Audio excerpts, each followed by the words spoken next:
Vascaíno do Cerrado. Fala galera vascaína, eu sou o Thiago Fontes, falo direto de Brasília, Distrito Federal, trazendo mais um vídeo para o canal. Vamos bater um papo, trocar uma ideia, atualizações sobre tudo que tá rolando no Vasco. Antes de pedir uma moral, deixa o joinha, deixa o like, se inscreve no canal que é importante para ele ser indicado no YouTube. Quero falar da minha parceira, a 1xBet, é patrocinadora do canal Vascaíno do Cerrado. Falei, deixei uma trinquinha ontem da Liga dos Campeões, vai rolar hoje, tá? Mas vou deixar agora também uma da Sul-Americana. Fortaleza encara o Corinthians. Eu vou buscar no ao vivo. Não, tá pagando R$ 1,99 na vitória do Fortaleza, R$ 3,16 no empate, R$ 4,16 na vitória do Corinthians. Eu vou tentar no ao vivo gols do Fortaleza. Por que gols? Porque o over 1 Fortaleza, que é um gol do Fortaleza, tá pagando quase R$ 1,70. Se o Fortaleza fizer um gol, já não tem um head. Então eu vou ver o comportamento no ao vivo para entrar nesse over 1 Fortaleza. Se sair um gol, não tem um head. Se sair dois, aí paga pra mim a entrada, tá? Quer vir também? O link tá no primeiro comentário fixado. Clicou, vai abrir a janelinha. O código promocional é do Cerrado primeiro. Depósito ou Pix, um valor de até R$ 1.200. Eles dobram em bônus para você usar no site, na plataforma. O 1xBet é parceira do canal Vascaíno do Cerrado 2024. Lembre de jogar com responsabilidade e que é para maior de idade. Vamos falar de Vasco? Olha, tem muita gente mandando sugestão aqui sobre... Eu não terminei aqui ainda não. Eu tô querendo comprar aquela plaquinha de LED para botar aqui, porque aí eu posso botar mensagens, entendeu? Eu posso colocar, às vezes, o jogador que fez uma burrada no jogo, pode botar cabaço rolando enquanto eu tô falando do assunto. Posso elogiar, botar ali o mito da rodada, o nome do cara. Enfim, tem gente falando para fazer a marcação do campo, botar as listrinhas brancas. Tô pensando em fazer também. Vou dar uma decorada aqui. Com calma, deixa só... Eu tenho um tempo tá muito corrido, fazendo muita coisa aqui. Eu vou ajeitando aos poucos. Bom, o Pedrinho deu uma entrevista ontem a um canal chamado Amigos Futebol Clube. E ele fez uma revelação bem preocupante. Lembra que eu trouxe aquela matéria lá do GE, falando que o Vasco tem como segurar a onda com grana, salários, né, até o final do ano, que a preocupação é a partir de 2025, que não tem dinheiro, enfim. E que a questão do name rights tinha travado. Name rights é o nome na fachada do novo São Januário, né, que havia uma expectativa de negócio com a Crefisa, que a Crefisa comprasse os name rights, era uma grana para entrar, um aposte, né? Diz que isso aí não tinha andado. Aí o Pedrinho fala nesse Amigos Futebol Clube que a questão da venda do potencial construtivo também está travada. Aí me propôs. Porque o que é? É a lei que viabiliza a reforma de São Januário. Foi criada essa lei, onde o Vasco ganha um terreno referente ao potencial construtivo de São Januário. Esse terreno, vamos lá, é na Barra. Aí tinha uma empresa que ia comprar esse terreno, na gestão Salgado falaram que era coisa de 500 milhões de reais, e essa grana era para ser toda destinada à reforma e ampliação de São Januário. Então o Pedrinho fala nessa Amigos Futebol Clube que essa venda ela está travada também. O que significa isso na prática? Que a reforma de São Januário está prevista para começar em dezembro, pode atrasar. Pode ser que ela não comece em dezembro, porque se você não tiver um comprador do terreno, se você não tiver a grana para começar a obra, como é que você vai começar a obra? Pelo menos foi esse o entendimento que eu tive a partir da informação que a venda do potencial construtivo está travada. Então vamos esperar para ver o que vai ser resolvido até dezembro, se vão conseguir vender esse terreno do potencial construtivo. Outra coisa que o Pedrinho falou foi sobre a importância do Felipe.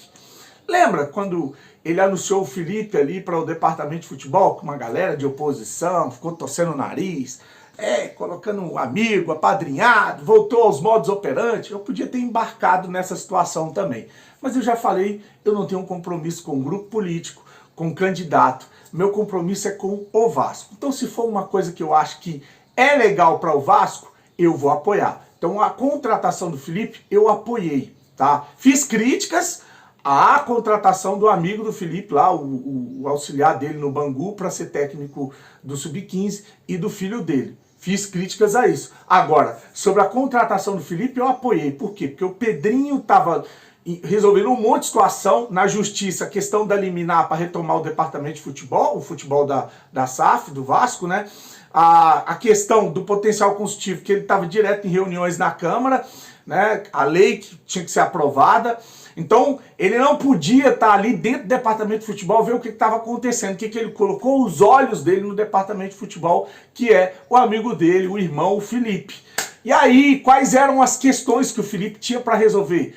O racha no elenco, a situação envolvendo o Medel, o Álvaro Pacheco, que caiu de paraquedas, estava perdido, tomando porrada, a falência da 777, né, a turbulência que isso criou dentro do elenco, um cenário de incerteza, então ele teve que blindar, né, ele trazia ali as informações de tudo que estava acontecendo para acalmar ali os jogadores, treinador, enfim. Então a entrada do Felipe para o departamento de futebol foi certeira, cara.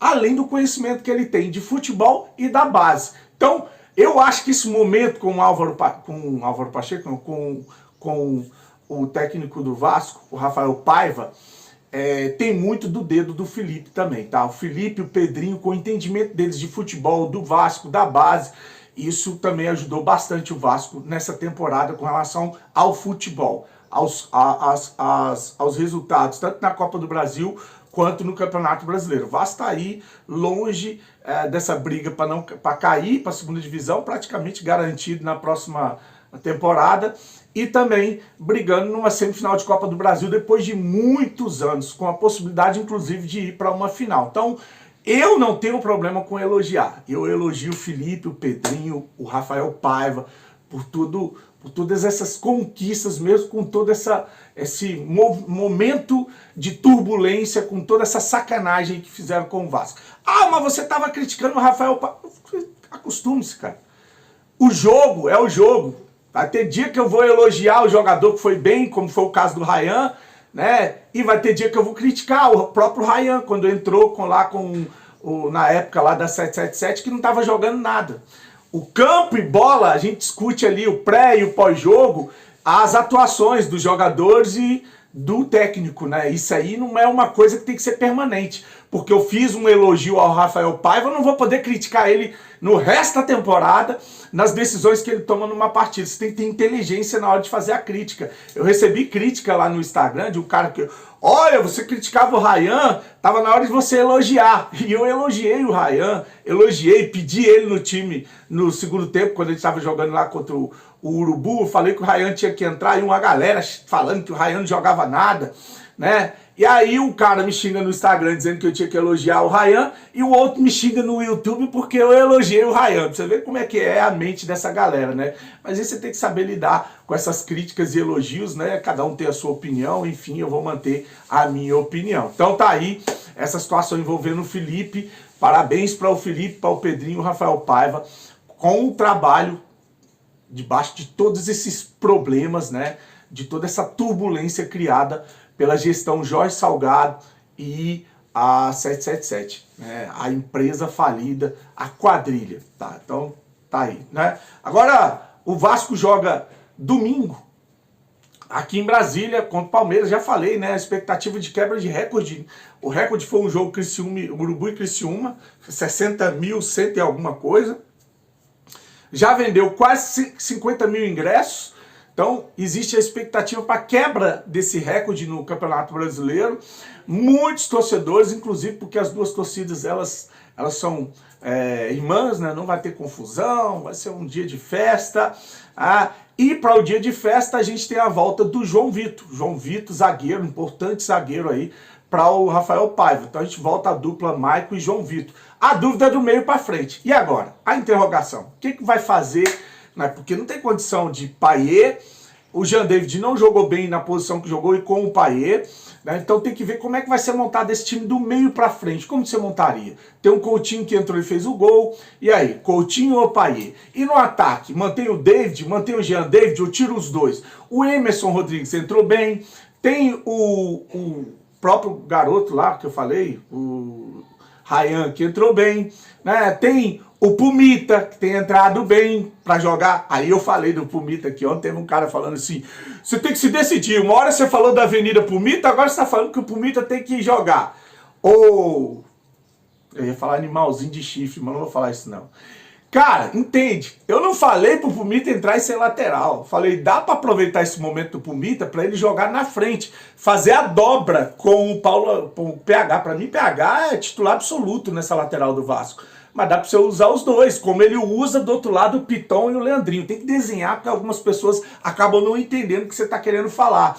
Então, existe a expectativa aí pra como que o Rafael Paiva vai montar esse time. Palmeiras meteu uma goleada 5 no Criciúma. Palmeiras está focado no Campeonato Brasileiro e tem um timaço, cara. É favorito a ganhar o Campeonato Brasileiro junto com o Botafogo.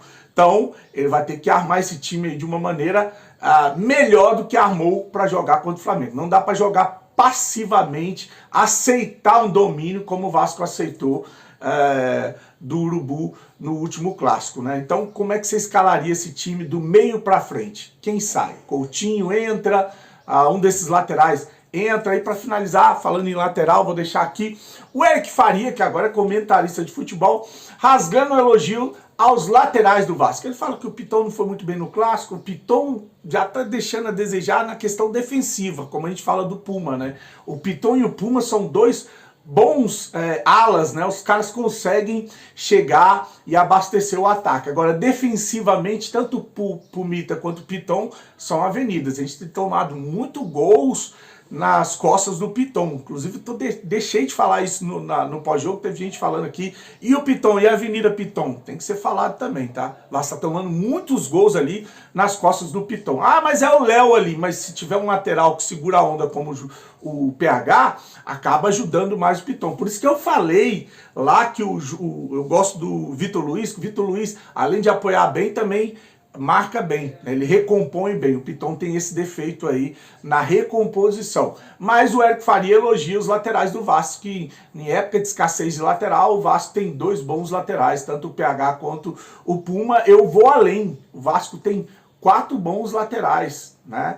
Além do PH e do Puma, o Vasco tem o Leandrinho, que tem entrado bem, e o Vitor Luiz, como eu falei aqui agora. E o Puma, que se não for para ser defensivo, for para ser ala, também é outro bom lateral. Então acho que nas laterais, que foi um grande problema do Vasco, e é um grande problema do futebol brasileiro, a gente está bem servido, né? O problema foi a zaga, né? Volante a gente tem agora o Sforza, tem o Cocão, tem o Souza, que eu não sei o que o Souza está fazendo no Vasco, né? Acho que falou tanto em voltar para o Vasco, que ia sobrar, que ia ser melhor que muitos volantes do Vasco, e sequer tem sido colocado em campo para jogar. Aí, do meio para frente, tem essas dúvidas aí. Eu queria que você colaborasse, dizendo como é que você escalaria esse time para encarar o Palmeiras. Eu não ia com 3 atacantes já para começar daí, né? Mas, enfim, deixa a sua escalação. Vou deixar o Eric Faria, tô metendo o pé. Curte, se inscreve no canal. Grande abraço, um dia abençoado. Fique com Deus e saudações vascaínas. Nesse cenário de futebol brasileiro, tem 2 ótimos laterais. O que é tão difícil no futebol brasileiro a gente ver times, a gente é uma posição carente hoje no Brasil, de uma maneira geral, né?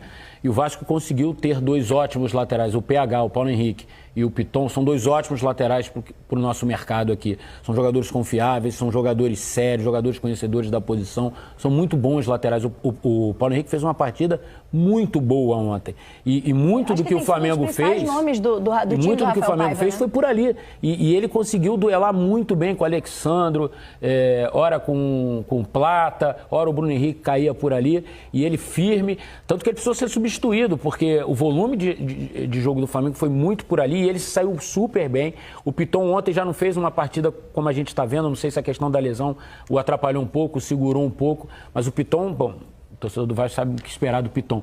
Então eu acho que isso já é um ponto.